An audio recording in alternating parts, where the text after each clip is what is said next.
মাঝে মাঝেই ব্রেকফাস্টটা ভাতের সাথে ডিম সিদ্ধ দিয়ে শুরু হয়।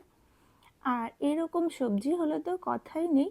আমি এমনিতেও সবজি লাভার কিনা, সেজন্য গরম গরম সবজি হওয়ার সাথে সাথেই ভাত খেতে বসে পড়েছিলাম।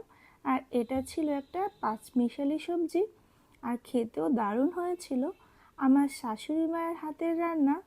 এখন তো আমার শাশুড়ি মায়ের হাতের রান্নাই বেশি খাওয়া হয়, কারণ আমি নিজে আর এতটা স্ট্রেস নিতে পারি না, বিধায় শাশুড়ি মায়ের রান্না করে।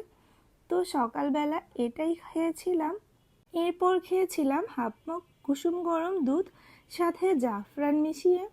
যদিও দুধটা আমার সবসময় খাওয়া হয় না, মাঝে মাঝে স্কিপ করে থাকি। আসলে আমি কখনোই এভাবে খালি খালি দুধ খেতে পছন্দ করি না।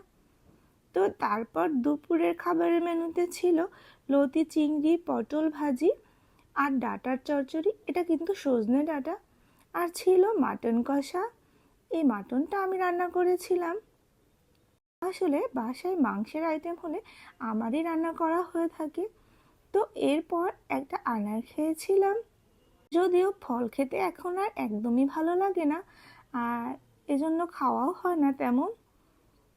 আজকে আমার শাশুড়ি মা একটা পিঠা বানিয়েছিল, আর এটা হচ্ছে দুধ পুলি।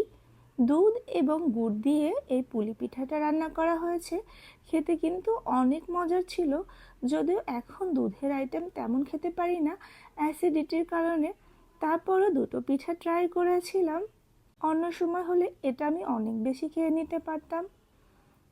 এরপর আর কি, ডিনারে খেয়েছিলাম গরম গরম কই মাছের ঝোল।